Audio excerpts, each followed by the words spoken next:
목사님 생각이 저랑 비슷하군요. 이거를 은혜 받았다라고 생각하는 경우가 많아요. 제가 설교를 하는데 여러분 듣지 않는다. 바울이 설교해도 듣지 않습니다. 예수님이 설교해도 듣지 않아요. 왜냐하면 믿음으로 듣지 않는 사람은 누가 얘기를 해도 듣지를 않아요. 왜? 저건 사람의 말이라고 생각을 하니까. 일주일 동안에 내가 기도도 많이 못하고 큐티도 많이 못하고 이번 주에 좀 잘못 살았어. 그러면 왠지 오늘은 하나님이 내 예배를 받지 않으실 것 같고 그런 생각을 해요. 그래서 예배 드리는 게 불편하고 이런 생각을 하고 있는 건데 심각하게 오해하고 있는 것입니다. 우리가 토요일날 예배하지 않고 주일날 예배하잖아요. 왜 그래요? 부활하신 날이잖아요. 근데 부활하신 날이 뭐죠? 예수님이 십자가에 못 박혀 죽으실 때 신기한 일이 일어나요. 기업가는요, 회사에 도움이 될 만한 인재를 찾느라고 엄청 노력을 합니다. 청년들은 이제 결혼할 때 나를 행복하게 해줄 배우자를 열심히 찾죠. 이제 대학은 시험을 통해서 어떻게 해서든지 좋은 인재를 찾으려고 합니다. 교회도 좋은 부교육자를 찾으려고 항상 합니다. 제가 신대원 다닐 때에 분당에 좀 큰 교회가 있었는데요. 거기 가면 3년 전액장학금을 준다. 또 유학도 보내준다. 저를 비롯한 많은 신대원생들이 지원했거든요. 근데 기억나는 것은 면접이 1박 2일 동안 밤을 새서 면접을 했습니다. 책 읽기, 성경 공부, 상담 그런 걸 하더라고요. 우리 교회는 유능한 부교육자를 뽑겠다라는 거죠. 내가 누군가를 간절히 찾는 그 사람이 된다는 것은 굉장히 기쁘고 설레는 거죠. 전화가 왔어요. 전화를 받으니까 삼성그룹 비서실이에요. 삼성그룹의 이재용 회장이 만나고 싶으니까 내일 오전까지 오라는 것입니다. 이재용 회장이 또 직접 만나서 당신을 우리 회사의 사장으로 임명하고 싶습니다. 당신은 오랫동안 찾고 있었습니다. 라는 말을 들으면 얼마나 행복할까요? 얼마나 두근거리며 막 자존감이 높아지지 않을까요? 그런데 전지전능하시고 만왕의 왕이시고 가장 높으신 그 하나님께서 우리를 찾으신다고 하면 얼마나 기쁠까요? 오늘 말씀 보면 하나님이 찾으시는 사람이 있는데 그 사람이 어떤 사람이에요? 4장 23절 말씀 읽어볼까요? 참되게 예배하는 사람을 하나님이 찾으신다라고 표현하고 있습니다. 여러분 성경을 보면 하나님이 어떤 사람을 찾으신다라는 표현이 제가 찾아보니까 3군데 정도 있어요. 에레미야 5장 1절에 보면 너희는 예루살렘 거리를 빨리 다니며 그 넓은 거리에서 찾아보고 알라. 너희가 만일 정의를 행하며 진리를 구하는 자를 한 사람이라도 찾으면 내가 이 성읍을 용서하리라. 역대하 16장 9절 보면 여호와의 눈은 온 땅을 두루 감찰하사 전심으로 자기에게 향하는 자들을 위하여 능력을 베푸시나니. 그렇죠. 전심으로 자기에게 향하는 자에게 능력을 베푸신다라고 말씀하고 있습니다. 영과 진리로 예배하는 사람, 영과 진리로 예배할 때가 오나니 곧 이때라. 아버지께서는 이렇게 자기에게 예배하는 자들을 찾으시느니라. 하나님이 어떤 사람을 찾으신다고요? 예배하는 자를. 하나님이 어떤 사람을 찾으신다라는 게 저는 잘 신학적 개념으로는 잘 이해가 되지 않아요. 왜냐하면 저는 이제 하나님의 절대 주권을 강조하잖아요. 하나님의 선택, 하나님의 절대 주권으로 우리를 선택하시는데 하나님이 어떤 사람을 찾으신다는 것은 이 사람이 뭘 잘해서 이 사람이 뭐 해서 찾으시는 것 같아서 사실 마음속에 충돌되는 부분이 있지만 이것은 일종의 강조법입니다. 즉 모든 그리스도인은 하나님이 찾으시는 그 사람이 되어야 한다는 것이에요. 3가지 얘기했죠. 정의를 행하며 진리를 구하는 사람을 찾으신다. 또 여호와의 눈은 온 땅을 두루 감찰하사 자기에게 전심으로 향하는 자를 찾으신다. 그리고 영과 진리로 예배하는 사람을 찾으신다. 근데 그 3가지는 딱 하나예요. 뭘까요? 하나님을 신령과 진정으로 성령과 진리로 예배하는 그 사람, 참되게 예배하는 자를 찾으신다는 거죠. 원문으로도 보면요. 하나님은 영이시니 예배한 자 영과 진리로 예배할지니라. must, 반드시 해야 된다. 그렇게 얘기하고 있는 거예요. 여러분 우리가 하나님을 영과 진리로 반드시 예배해야 될 줄을 믿습니다. 아멘. 또 이 말은요. 하나님이 참되게 예배하는 자를 찾으신다는 것은 그만큼 참되게 예배하는 자들이 많지 않다는 얘기예요. 교회를 다니는 사람들은 많아요. 한국 교회에 신자들만 850만 명이 넘거든요. 근데 그들 중에 상당수는 다 군중들입니다. 예배에 와서 그냥 구경하고 가는 거죠. 제가 좀 큰 교회에 있었을 때 느낀 건 뭐냐면 예배 시간에 늦게 오는 사람들은요 계속 늦게 옵니다. 그 교회는 커가지고 뭐 본당 2층, 3층, 4층 스크린 예배를 드렸거든요. 근데 본당에 들어가려면 15분 전에 와야 되는데 못 들어오면 스크린으로 예배를 드려야 되는데 스크린으로 예배를 드리는 사람들은 계속 스크린으로 예배를 드려요. 근데 여러분 스크린으로 예배를 드리는 것과 이렇게 얼굴을 보는 것과 다르잖아요. 그리고 예배를 시작한 지 5분도 안 돼서 졸기 시작합니다. 그리고 3년 내내 졸아요. 3년 내내. 그리고 예배를 끝나면 대화도 안 하고 바로 축도와 함께 바람과 함께 사라집니다. 제가 안내를 서면서 늘 이런 생각을 했어요. 와, 저분들은 왜 저렇게 나와서 고생을 하는 걸까? 저들이 과연 하나님을 아는 걸까? 물론 이제 그분들도 귀하죠. 또 아내의 강압에 의해서 또 부모님 용돈 안 준다 그러니까 어쩔 수 없이 예배 드릴 수는 있겠지만 예배는 달라요. 예배는 그냥 몸만 왔다 갔다 그래서 하나님이 그 예배를 받으시는 게 아니라는 거죠. 하나님은 어떤 사람을 찾으세요? 그냥 예배하는 사람이 아니라 영과 진리로 예배하는 사람을 찾으시는 줄을 믿습니다. 또 예배에 어떤 사람이 있냐면 그냥 일하러 오는 사람이 있어요. 교회 와서 안내 서고 주일학교 교사하고 엄청나게 바쁘죠. 뭐 이 모임하고 저 모임하고 얼마나 바쁜지 몰라요. 그러다 보니까 제가 같이 삶을 나누려고 하면 목사님 이따가 전도회 회의 있어요. 이따가 무슨 원래 있어요. 무슨 모임이 있어요. 계속 그러는 거예요. 제가 느낀 게 뭐냐면 그런 걸 없애야겠다. 교회가 나중에 커도 이런 거 안 만들고 회의를 가능 안 하려고 그래요. 주일날은 회의하는 날이 아니에요. 함께 말씀하면서 교제해야 되거든요. 근데 보면 너무 바빠요. 하나님이 그렇게 바쁘게 일하는 사람, 일주일에 5번 교회 나오는 사람을 찾으신다, 그렇게 말한 적이 없어요. 하나님이 찾으시는 그 사람은 영과 진리로 예배하는 사람인 줄 믿습니다. 아멘. 영과 진리로 예배하는 사람은 어떤 사람일까요? 4가지를 얘기하려고 하는데 한번 첫 번째는 한번 따라합시다. 형식주의에 갇히지 않고 영으로 예배해야 합니다. 오늘 말씀 보면 하나님은 영이시니 예배한 자가 영과 진리로 예배할지니라 라고 했습니다. 영과 진리로 예배해야 된다. 영과 진리로. 영이 뭘까요? 어떤 신학자들은 성령이라고 말하기도 하고 어떤 사람은 영혼이라고 말하기도 하거든요. 근데 여러분 사실 다르지 않아요. 우리 수련회 때 주제가 거듭남이었거든요. 거듭남. 거듭나는 건 다시 태어나는 거예요. 뭐가 다시 태어나냐면 우리 영혼이 다시 태어나는 거예요. 새로운 존재가 되는 것입니다. 하나님을 예배할 수 있는 사람은 성령의 새롭게 하심으로 거듭난 성품을 가진 사람이 바로 하나님을 예배할 수 있는 사람인 줄을 믿습니다. 그래서 주님을 예배할 수 있는 사람은 반드시 거듭나야 돼요. 거듭나지 않으면 하나님을 예배할 수가 없어요. 본어게인이라는 집회를 했는데 첫 번째 우리 수련회기도 하고 제가 1박 2일 동안 했지만 꽉 찬 1박 2일이어가지고요. 레크레이션도 하나도 하지 않고 물놀이도 하지 않고 예배 3번 드리고 또 집에서 3번 하고 또 마을잔치 이렇게 하고 밤 12시 넘어서까지 하고 끝나고 바로 잤습니다. 뭐 게임하는 거 안 돼요. 그냥 자야 돼요. 다음 집회를 위해서. 근데 제가 느낀 게 뭐냐면 요 번어게인 집회를 다 하려고 그래요. 작년부도 하려고 그래요. 작년부는 안 되면 토요일 날 한 10시부터 밤 10시까지 이렇게 시간을 정해서 이 거듭남을 알아야 돼. 거듭나야지만 하나님을 예배하고 교회 생활을 할 수 있는 것입니다. 우리는 어떤 사람입니까? 그런즉 누구든지 그리스도 안에 있으면 새로운 피조물이라. 이전 것은 지나갔으니 보라 새 것이 되었도다. 우리는 그리스도 안에 새로운 피조물이 되었어요. 이전 것은 지나갔고 보라 새 것이 되었다라고 말씀하고 있습니다. 성령님의 대수술로 우리가 새로운 존재가 되어서 하나님을 예배할 수 있는 거죠. 예배가 뭐예요? 월십이잖아요. 월십이 뭐죠? 무엇을 가치 있게 여기다. 그 가치를 아는 거죠. 그런데 거듭난 사람도요, 계속 성령 충만하여서 영혼의 호흡, 날마다 죄를 고백하고 또 하나님의 진리를 생각하고 이걸 하지 않으면요, 거듭난 영혼도 다시 심령이 굳어져가지고요, 하나님을 온전히 예배할 수가 없어요. 형식적인 예배를 드리게 되는 거죠. 예배의 감격이 사라지게 되고, 그리고 영으로 예배하는 게 아니라 그냥 육으로 예배를 하게 됩니다.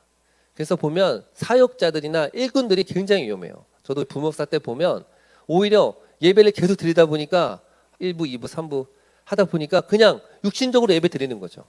그러면서 교회들은 어떻게 하냐면 사람들을 육신적인 예배로 그런 게 초점을 맞추게 됩니다. 이제 고급 인테리어를 하게 됩니다. 웅장한 오르겐, 오케스트라 연주, 실력 있는 가수들의 노래와 악기, 다음 세대를 위해서 롤러스케이트장을 만들고 농구장을 만들고 그래요. 물론 이런 것들이 완전히 무시해서도 안 돼요. 인간이 약한 존재이기 때문에. 그런데 우리가 너무 이런 것에 과도하게 신경을 쓰는지 돌아봐야 됩니다. 하나님은 영이시니, 하나님 뭐예요? 영이에요. 영이라는 건 뭐예요? 눈에 보여요? 안 보여요? 안 보여요. 안 보인다니까요. 이게 우리 미치게 하는 거예요. 하나님이 눈에 보이면 하나님을 예배하고 하나님을 위해 살 수 있는데 지금 안 보이잖아요. 안 보이는데 하나님 앞에서 하나님이 여기 있다고 생각하고 예배하고 말씀을 들어야 되는 거죠. 하나님이 안 보이니까 많은 사람들을 위해서 그림을 그렸어요. 그림. 그리고 우상을 만들죠. 성모 마리아 상도 만들고. 여러분, 그래서 기독교 말고 다른 종교들은 눈에 보이지 않는 하나님을 시각화하기 시작했어요. 그런데 성경은 절대로 하나님을 시각화하지 말아라, 형상하지 말라라고 말씀하고 있습니다. 왜 그래요? 하나님 본질 자체가 영이세요. 우리는 보이지 않지만 보이지 않는 하나님을 마치 보이는 하나님처럼 믿어야 될 줄을 믿습니다. 그래서 우리가 잘 생각해 보세요. 정말 여기 앞에 하나님 계신다. 그럼 우리 예배 태도가 달라질 거예요. 여러분, 초대교회 때를 생각해 보세요. 초대교회 때는 박해의 시기였거든요. 대부분 가정에서 예배했습니다. 1세대 교회 예배 이야기라는 책을 읽으면요, 초대교회가 어떻게 예배했는지 이야기하고 있습니다. 그때 특징을 보니까 굉장히 자유로웠어요. 초대교회 때. 근데 예배 드리기 위해서 성도님들이 각 가정에서 모였습니다. 아굴라 지사님의 집에서 모였다고 생각을 해보세요. 그들이 모여서 앉자마자 눈물을 흘립니다.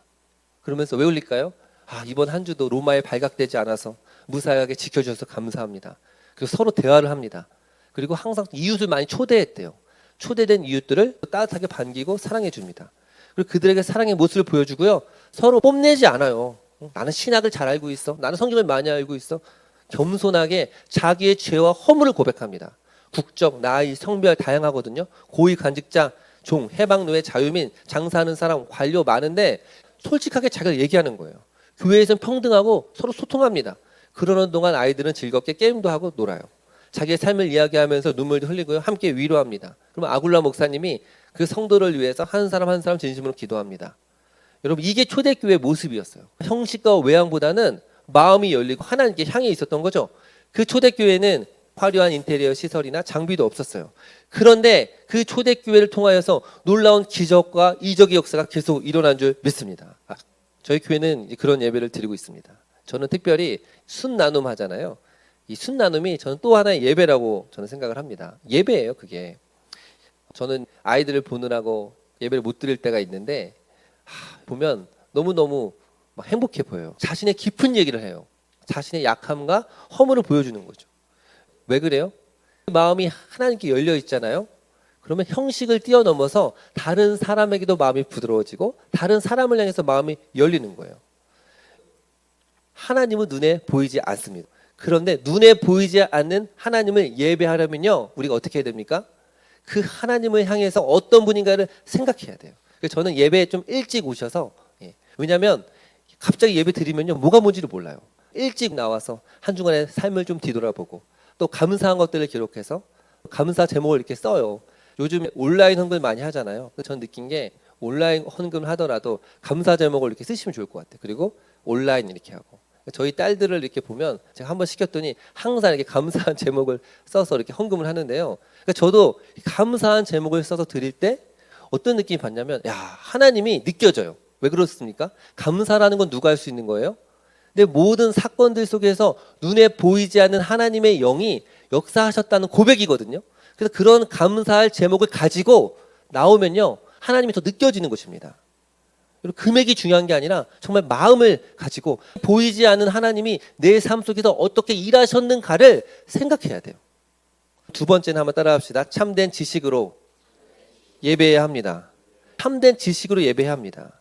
성경 번역을 보면 영과 진리로 예배한다고 했을 때 그전에는 영과 진정으로 이렇게 번역을 됐어요. 그래서 정성을 다해 드려야 한다, 이렇게 했는데 그게 아니고요, 진리예요. 진리, 알리테이아, 참된 지식으로 예배해야 한다는 거죠. 하나님을 예배하려면요, 월십이라고 그랬잖아요. 그 가치를 알아야지만 하나님을 온전히 예배할 수 있어요. 저는 가끔씩 TV나 뭐 영상 보면 골프를 잘 치는 사람들 나오고 뭐 골프 영상 있잖아요. 저는 그런 거 아무리 봐도 별 감흥이 없어요. 가끔 이제 당구 같은 거도 봐도 저게 잘 치는 건지 안 치는 건지 잘 몰라요. 잘 보지도 않아요. 근데 저는 심심할 때 뭘 보냐면 세계 선수 탁구 이런 걸 봐요. 보면 딱 알거든요. 저기서 이렇게 백드라이브를 하고 여기서 카운터를 치는구나. 저기서 이렇게 너클 서비스를 그렇게 하는구나. 아니까 저 선수가 얼마나 대단한지를 아는 거예요. 하나님을 온전히 월십, 예배하려면 하나님을 알아야 예배할 수 있는 거 아닙니까? 모르는데 어떻게 예배를 해요? 모르는데. 하나님이 어떤 분인가에 대한 지식이 없이 예배하는 건 그냥 유령이나 귀신을 예배하는 거예요.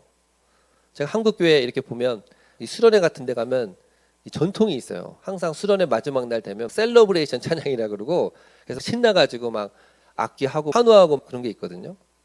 근데 그거 보면서 생각을 하죠. 수련회 때 엄청난 막 은혜가 임했다. 성령이 역사하셨다. 근데 저는 느끼는 게 뭐냐면 그런 거 좀 안 했으면 좋겠다. 왜냐면 그 사람들이 하나님을 향해서 알지도 못하는데 그냥 그 분위기에서 취하는 경우가 너무너무 많아요.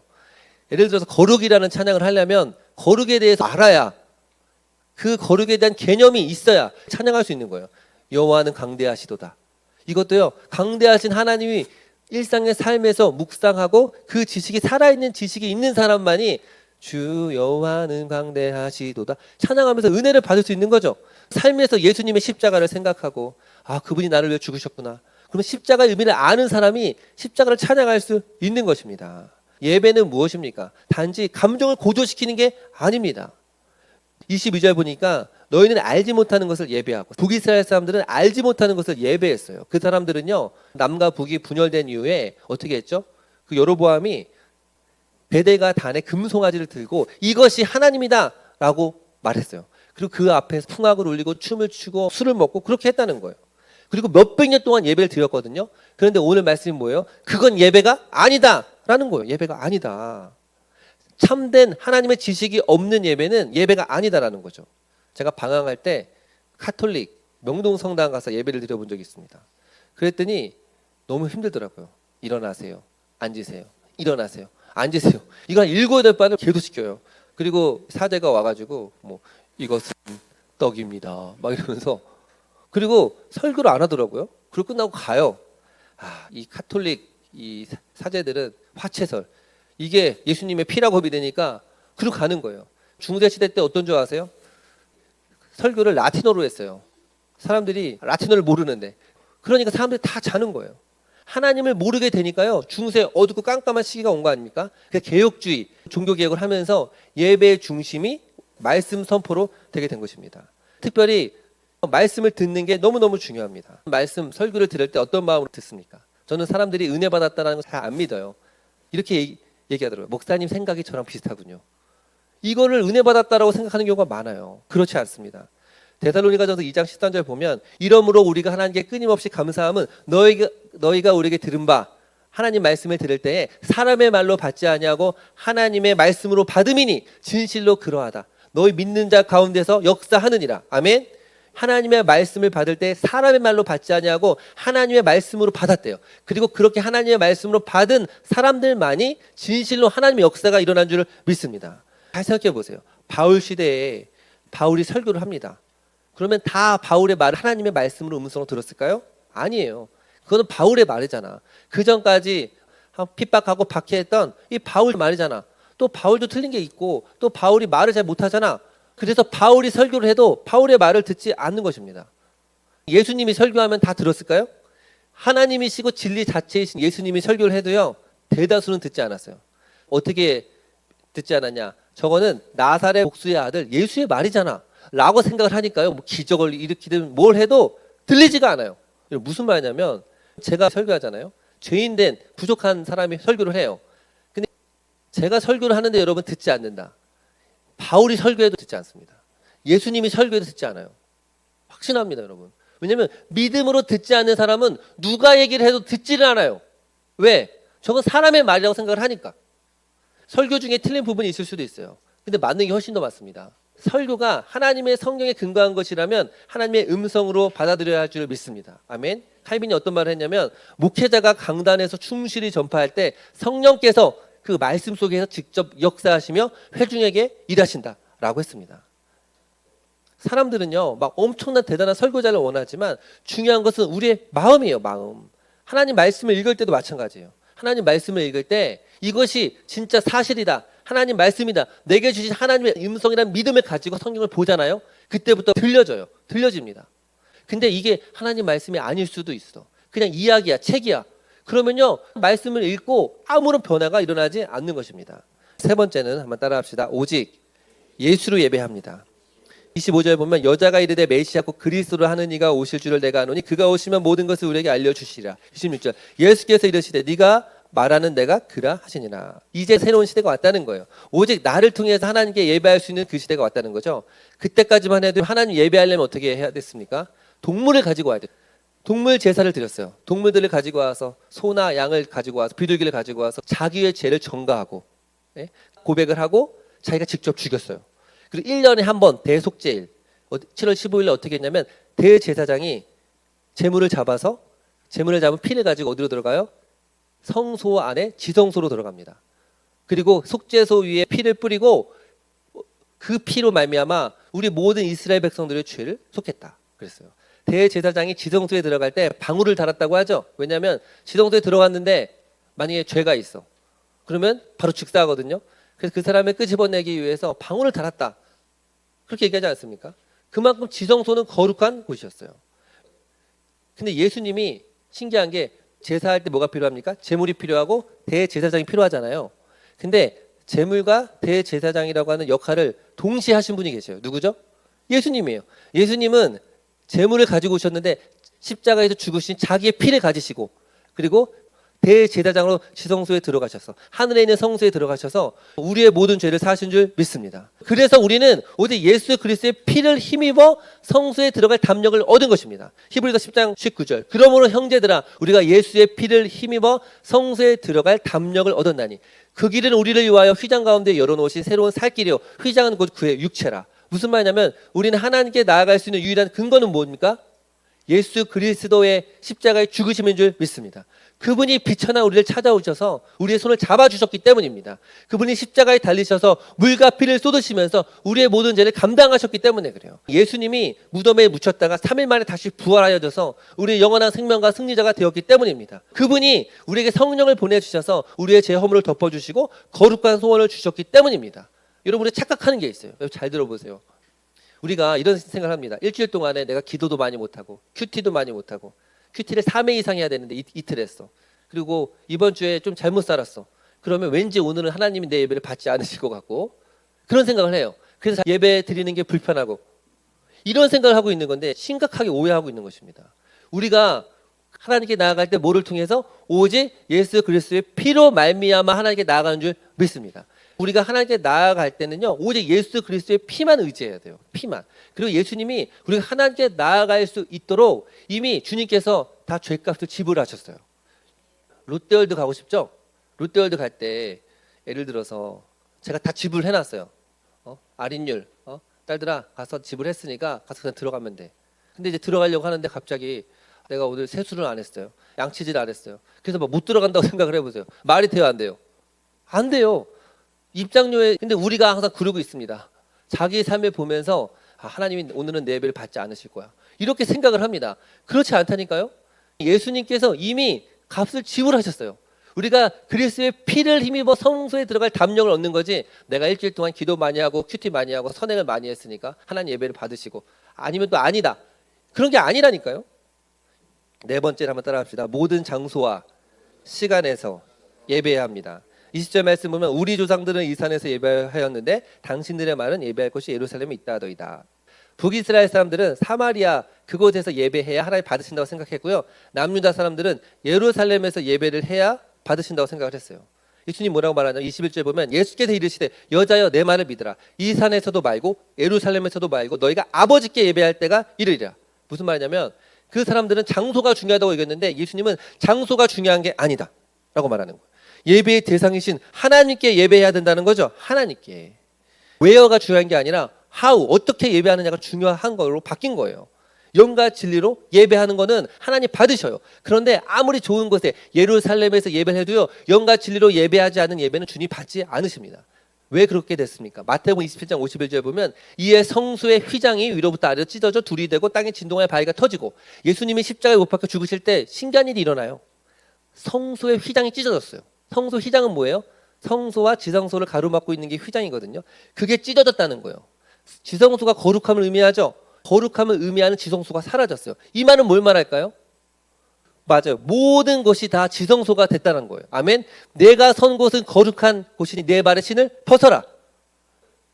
예수님이 십자가 사건으로 말미암아 모든 것이 거룩한 곳이 되었다는 거예요. 땅과 하늘이 분리되었는데 땅과 하늘이 하나가 되었습니다. 우리가 영과 진리로 예배하면 예루살렘이든 일본이든 유럽이든 사막 한가운데든 섬이든 군대에 있든 영과 진리로 예배하는 그곳이 하나님의 처소가 된 줄 믿습니다. 그전에는요 안식일만 거룩했어요. 그런데 지금은 우리가 안식일날 예배합니까?